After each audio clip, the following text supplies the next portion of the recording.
Welcome to Dating Smart and Relationship Advice Show with your host, Rosemary.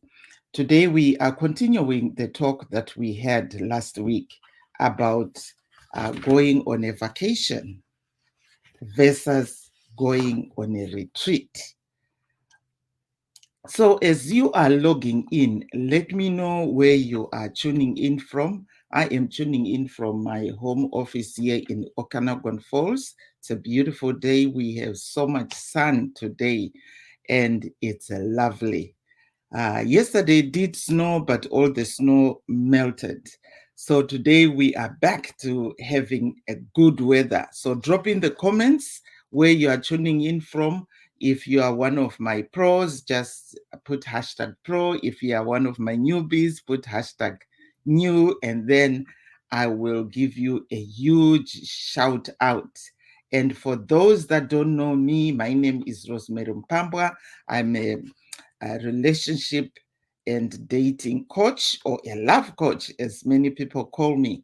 And I also um, organize retreats. That's why I am here talking to you about retreats.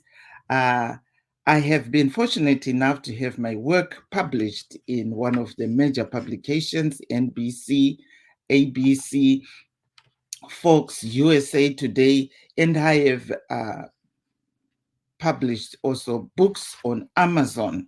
So I am here to continue our show from last week. So tell me, why is it important to go on a retreat? Does going on a retreat solve the underlying issues that are keeping you awake at night? Retreats are catalysts for personal growth, business development, community building, and of course, authentic friendships, lasting relationships, and personal transformation that are created in a very supportive environment. You live there with a lot of coping skills that you are going to use and implement even from the retreat as you go on after the retreat. So let's go on. Last week we finished on number 5. From number 1, we started uh, going on a retreat. It gives you some time to unwind. You are surrounded by like-minded people, and then it will also give you a time to be vulnerable without feeling judged. And it will also give you time to go away from the day-to-day busy and crazy lifestyle that we all lead. So number 6, as we go on, no, number 5, you have access to professional guidance as you are at a retreat, because most retreat leaders are life coaches. Most retreat leaders will host a retreat um, according to what they are expecting, according to their expertise. So for example, myself, I am going to host this retreat that's coming up in June because I'm a life coach. I do relationship coaching as well. And I am also a Reiki master. So I know a lot of things about healing. I know a lot of things about relationships because I have gone full circle. I've been there to where you are today. So when I host retreats, I host retreats because I want to give you an opportunity to be vulnerable, to be able to talk about the issues that you can't even discuss with your own friends or with your own siblings, because you are so ashamed of being judged. But at a retreat, everybody that's coming there has got something going on, and they are there to find transformation. They are there to find ways to move forward from what is holding you back. Because most of the times in life, you find that you are either stuck in a certain relationship pattern, you are either stuck in certain jobs that you know you could do better. You are even stuck in making decisions. You can't even make decisions without consulting somebody else. Or you have this fear of getting out of your comfort zone because you are so afraid that what if it fails? Because before it has failed. But when you come to a retreat, this will give you an opportunity to ask all those personal questions, and you'll be able to access the expertise of the retreat leader. So when you come to my retreat, you'll be able to access my expertise in healing, like addressing your childhood trauma, addressing the things that happened to you, whether you have been divorced, you have been widowed, or you have been heartbroken, or you have this pattern of choosing men that are emotionally unavailable. So when you come to my retreat, because I am also a relationship coach, I'll be able to give you tips, or even to give you strategies on how to deal with that, so that you'll be able to choose the right man that is available for you, available to settle down, the man that is going to love you for the rest of your life, not to go on this, merry-go-round where you are always attracting men that are not available, or men that will end up abusing you. Right. Number 6, you don't have to worry about planning. You don't have to worry about planning anything, because when you come to a retreat, everything is planned for you. But when you go out on a vacation, I remember when we went on the cruise last year, I had to do a lot of planning, because for the excursions that we had to do whenever we docked at any port, I had to plan all those. I had to plan like the activities that we were going to do when we leave the boat. Otherwise, we are going to be stuck on the boat doing nothing. I had to plan what we are going to be doing every day. Like I had to sit down with Perry. Okay, so today after breakfast, what else are we doing? When we do this, what else are we doing? After supper, where are we going? What are we doing? But when you come for a retreat, all you need to do is just to pack your bag, jump on a flight, or drive if the retreat is going to be in your local area. Just come to the venue, or to the resort. Everything is planned for you. All you need to do is to have the program in your hand and follow suit, because the retreat leader will have done everything for you.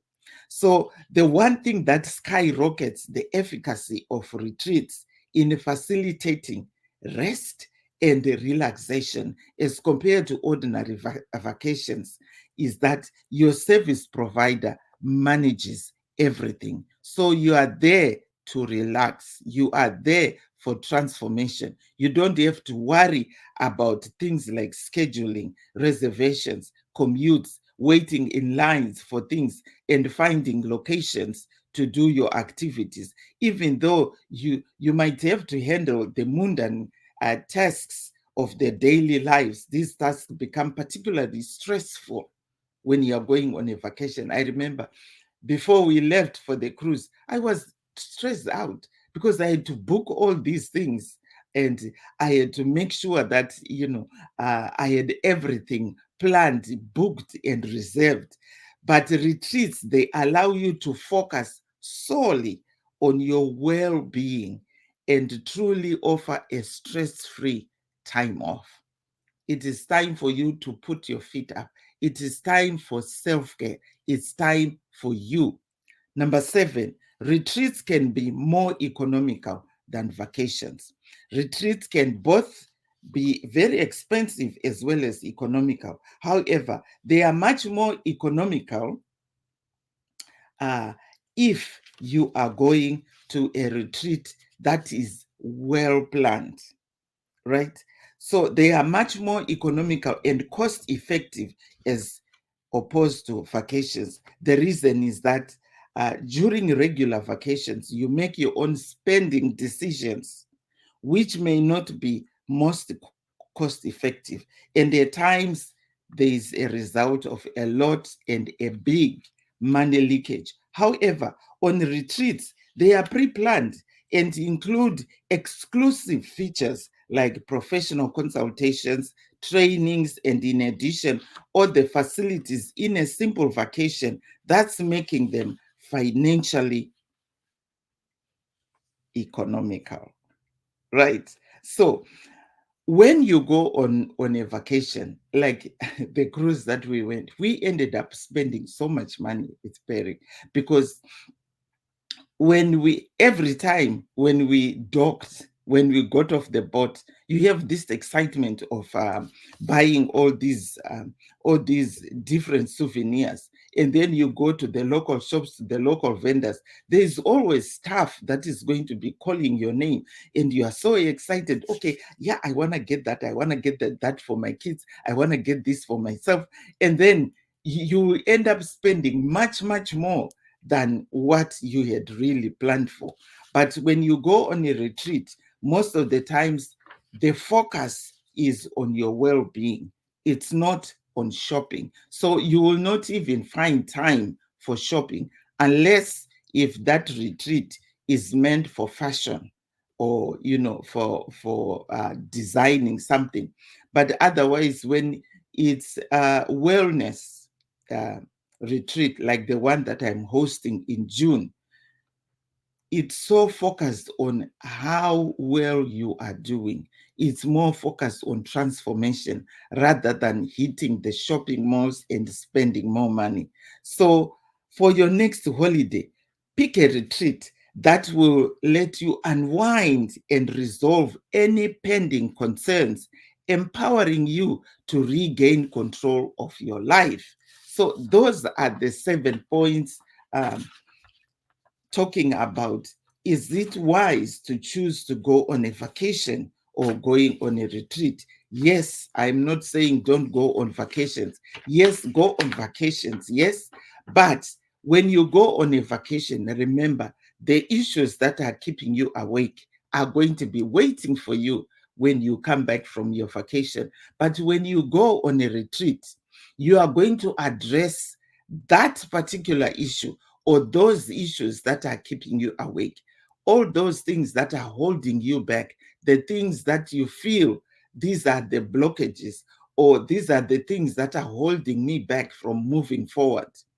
right? But when you go on a vacation, you won't have time for that because you won't have a coach with you, right? You won't have a coach with you on your vacation. You are either with your spouse or with your friends or with your relatives or with your children. And most of the times in cases like that, you are so stressed out because you are the one that's planning everything, especially if you are a wife going with your husband, unless if your husband is the one that loves planning. But still, there is things that you won't be able to address when you go on a vacation rather than going on a retreat. So thank you so much for joining me today, and I hope you were able to learn something about the difference between going on a vacation or going on a retreat. So if you have more questions about this, please feel free to book a free call, a free consultation, even when you have relationship issues. Or if you want to work with me as your relationship coach or your life coach, so book your free call on my website. My website is roseslifecoaching.com, and you'll be able to see the booking link at the end of the website. So thank you so much.